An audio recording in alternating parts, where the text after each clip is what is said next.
weekly program Balahdan, a show with an accent for those without one. We all heard by now the reaction of Ilhan Omar comments. Oh my God, one tweet brought the house down. Accusation from anti-Semitic to God knows what. Nancy Pelosi, that she said we cannot impeach a criminal, an alleged rapist, a racist, Trump.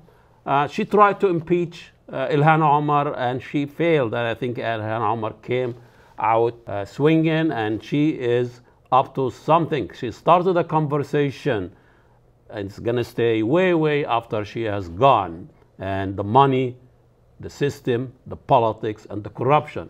We haven't heard much about the reaction from the actual Somali community here in Minnesota, especially in Minneapolis here, the biggest Somali community out of Mogadishu. And we have here our guest here, Ibrahim Hirsi, was writer at the MinnPost. He monitoring and writes about immigrants, communities.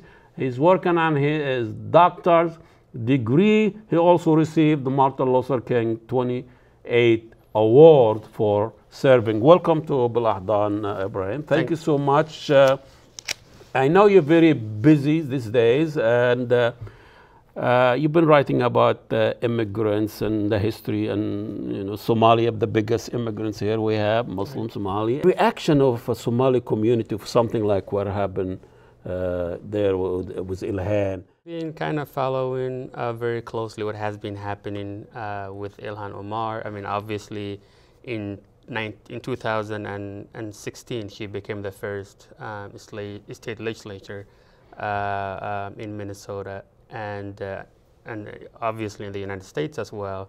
And that was celebrated not only in Minnesota but also Somalis throughout the world. Those who are in UK, in Mogadishu.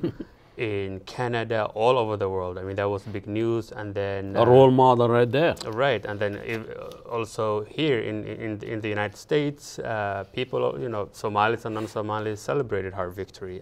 She went on to talk about the issues of Somalis and refugee issues on national televisions, including the Daily Show. So that was a big deal, and then she became, last year, the first Somali American in Congress, elected to Congress. Not only the first Somali American, but also the first woman, black woman, to represent Minnesotans in Congress. So that was also positive, very big news. She's breaking ground. Right, and then all of a sudden, a couple of months later, weeks later, we are hearing, Ilhan is a racist in a way. The woman who advocated for Muslim issues, immigrant issues, people of color issues. When she was a member in the legislature here, there was a bill that was brought forth to, I think it has something to do with Israel. And she opposed that bill because she said that was not, who we are. But all of a sudden, a couple of months later, she boycott and exactly. And she was against that. But somehow, a couple of months later, when she became a state congresswoman, she became, another person all of a sudden, and she's now a racist towards Jewish people. I mean, that's the story. Anti-Semitic. Yeah. So and then the question was, how is this seen by the Somali community? As you said earlier, Somali community is not monolithic. They have different views, the same way that other people have different views about what she's saying. But I think what people are saying mainly is nobody is saying Ilhan shouldn't be outspoken about things that she believes in. I mean, that's why we're here. I mean, if we wanted to be silenced, I don't think people would be here in the United States. The United States of America sold this idea of democracy, this idea that we are different than the rest of the world, and that difference was precisely because people are able to say what they believe in. So nobody is saying Ilhan shouldn't speak the way that she spoke. But the question that a lot of people are asking is, Somalis in Minnesota have their own issues. When you look at poverty, 80% of Somalis are either under the poverty line or near the poverty line, 80%. In the Star Tribune recent days, there have been stories about young Somali people shooting at each other and killing each other. Gangs. And yeah, I mean, police, the law enforcement described that shooting, that violence, as gang-related issues. A couple of years prior, there has been radicalization issues. 10 kids are now serving jail precisely because of that. So a lot of people are saying, look, if we have all these other issues, and we have the first person representing us in DC, maybe let's talk about how you can help the Somalis, how you can solve these problems. Right now, I mean, what's happening in Palestine and Israel, and whether, whatever Israel is not an issue that Somalis need to talk about. There is more, there are other problems that we need to deal with, and you have a voice. Maybe let's talk about, that, and raise that issues nationally so that people can do something about it. But so she's not just a Somali representative. I mean, she represents a huge district, and also she is on a foreign affairs committee. She needs to talk about foreign relationships. That's right. That's her job. And some people are saying that. Some people are saying, she has to do that, and what she's doing is good. That's another group, that's saying, Ilhan, we want Ilhan to do, this and continue to do this. But also there's another group that's saying, you have only been there for a couple of weeks. Maybe wait until you have, where the bathroom is. Right. I mean, the first main issue. I mean, let's say, she is in that committee. But also Somalis in Somalia there are other problems happening. So that's in general what's happening. Some people are very against what she's saying. Other people are very for what she's saying. And, which is very much the reaction of the community at large. This is America been divided. Exactly. So and Somalis are Americans. So we've lived here for 30 years now. So. That means Somali American are now mature enough to debate this type of issues. Tell us a little bit about, because even in things have changed a lot in the Middle East. Now we have Arab Zionists. We have a head of states that their survival rely heavily on supporting the Zionist state in Israel, Saudi Arabia, Egypt, Jordan, and all of those. So the idea of anti-Semitic in the Arab world is spread like what people thought. It doesn't really hold any water because things have changed. There was a huge outcry and attack on Ilhan Omar from Arab media in Saudi Arabia and Egypt, and they accuse her because she represents also a Muslim that Somali spoken, and that also threatened. I think she spoke against Saudi Arabia. Exactly, as well. And we don't accuse her of being Islamophobe. That's right. So she's outspoken in general. In Somalia now, which is now, nobody's talking about what's happening now in Somalia, that the Trump administration now paying attention and bombing the heck out of. There's a lot of bombing. Last year, about 300-400 people been killed, but nobody covered that. Everybody's talking about the tweet, the Benjamin, whatever. Nobody talk about the bombing, the drones that started during. And the reason a lot of people are not talking about that, and it's not only just under Trump, under the Barack Obama, there were drones that were, the same thing happened. And not everybody's talking about it, as you said. And the reason is mainly because, the U.S. is painting this as a war against Al-Shabaab, not a war against Somalis. War on terrorism. Huh? Right, right. And the reports that are coming out, that hundreds of people who are dead are said to be Al-Shabaab members. And because of that, I think things have been a little quieter.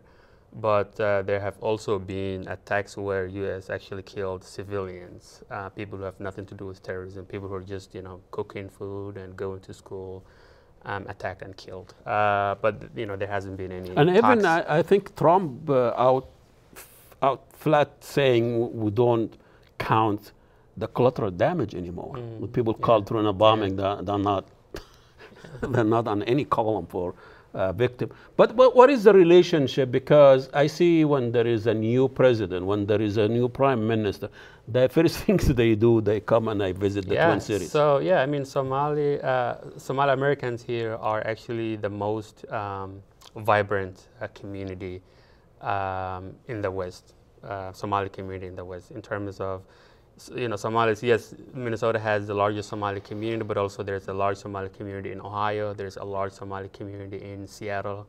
There's a large Somali community in San Diego. In Canada, there's a big Somali community. In UK, London, there's a big Somali community. So the diaspora is very huge, but when you look at the Somali Americans, it's considered to be the most vibrant. And one reason is because we have people like Ilhan, people like Mahmoud Noor, and Hodan Hassan. There's a lot of political activism in the community. But also business side, there are Somali malls in Minneapolis. In terms of, there are a number of young people becoming professionals, whether it's health, education, journalism. So because of that, people are looking to some, other diaspora communities. Getting attention. Yeah, paying attention to Minnesota Somalis, but also, we are influential in terms of what's happening outside of Somalia. The current president who's now serving was actually an immigrant from He's running the show now? Yeah, he's running the show, but he was working in Buffalo transportation department for so long. Wow. So I mean, so the prime minister is from, I think, Europe. So the people who are going there and running the show I see. Are is that a good idea? I mean, so it has both, sides. Because Dr. Ahmed Samatar tried to do that. Yeah, and it seems like the elites so that they go back. Yeah, because they have these connections. Yeah. Some of them have more money than the folks who they left behind. They're considered to be the educated ones. Yeah. Be careful from those. Yeah, but that doesn't mean they're familiar with the local issues. Right. Yeah. How do you attribute the success of the Somali diaspora? That they usually, as you say, vibrant. Business, politics, and you have the good, the bad, the ugly. I mean, don't take me wrong. But there is also something about this community, and within a very short period of time, they made us out there. They put us in the spotlight. Very proud, very. Yeah, that's right. I mean, Somalis are very proud to be Somalis. Very proud to be Muslims. You don't see a Somali person throwing their hijabs just to change the name. Yeah, just to change the name. That doesn't happen. I haven't seen any Somali person who's calling their kids David and James. It's all Ibrahim and Muhammad and Ismail. Very Arab names, very Muslim names. But I mean, I think that Somalis are coming from a country where everybody who lived there is Somali. It's in Somalia. Yes, we have diverse ethnic communities, but we don't have white or black. Race is not a big problem in Somalia, even though there's a different kind of race. But it's not more bigotry than racism. Right, exactly. And they come here, with that personality of, you are Somali, and you can do whatever you put your mind into. And they're making that happen. Somebody was saying, what makes the Somali culture community vibrant and survive regard of all the adversity. You destroyed country many times by 4 or 5 different Western country. Italian, Dutch, colonized. But it's still out there. They said poetry and woman. The fact they are nomads, they can survive anywhere they go. Right. But what's the role of poetry and women? I think what Somali culture is kind of different. So in the Western culture, it's a very individualistic culture. Yeah. But the Somalis is different. If you are, if you have a family of, let's say, 10, and you're the only person who works, so you take care of all that family of 10. And not only your mom and your dad and your siblings are your family, but also extended family is also considered close family. In Somalia, here we talk about cousin and uncle and aunt, but back home we don't really use a lot the word cousin. It's more brother. Oh. So that could be anybody. Yeah. So yeah, I mean, your mom, your aunt, and people use some people use that, but a lot of people would call their aunt mom, uncle, dad. So the same thing. So when people come here, there's support. It's not the person is just not going to struggle on his own. They have this connection, this family support. Even if they don't have a lot of money, they would share what they have, and that kind of brings everybody up. When somebody's running for an office, Somalis also, you would find Somali person not voting for a Somali person, but voting for another non-Somali person. But a lot of times people vote for each other, and support each other. In terms of, you look at these businesses are surviving because majority of their clients are Somalis. One last thing, comparing the Somali as immigrants, as experience, their experience to the Hmong, to the other Arabs, to Italian, whatever. What do you think as somebody studying the history of immigrants? Yeah. Is there a similarity, difference? Yeah, I mean, the history of immigrants are all the same, whether they're coming from, Chinese. Yeah, I mean, you talk about in the 1800s, Irish were not allowed to be here because they were considered poor, they were considered non-whites, they were considered people who are not intelligent, and they were not allowed to be here at all. And when they made it here, they faced a lot of racism from other whites who didn't see them as whites and as their own. The same thing with the Chinese immigrants. There was Chinese, there was this law against immigrants from China. Exclusion Act. Yeah, right. That basically the same thing that's now happening with the ban. Somalia on the list of Muslim ban, isn't it? Yeah, Somalia are the list on the Muslim This ban. must be horrible. Affects.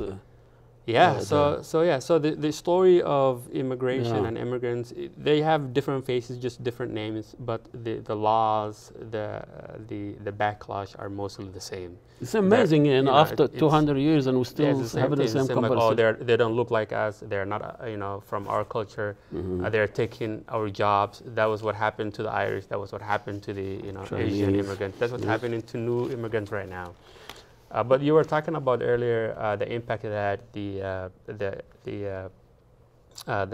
travel ban had on has had on the Somali community. Yeah, it's tremendous. Somalis are now, even though they have gone through the process for a very long time ago, there are people who are just sitting there right now, and they have gone through the security process, the health screening process. Everything is good. But they can't come here because the government doesn't want them to be here. They are family members here. The mom and the kids. The husband is back home. He has gone through the process, but he's not able to join their family. Separation family, just like what happened in the South, Mexican building a wall. So it's an amazing that we actually have, this is happening. It's almost like what happened in Germany, Nazi separation, family separation, putting kids in cage, and all we talk about is a tweet that talks about something it's been proving, money corrupts our politics. Mr. Hirsi, thank you so much for giving us time. I know you're very busy. Mr. Hirsi, a journalist, a writer, and studying history of immigrants, working as PhD.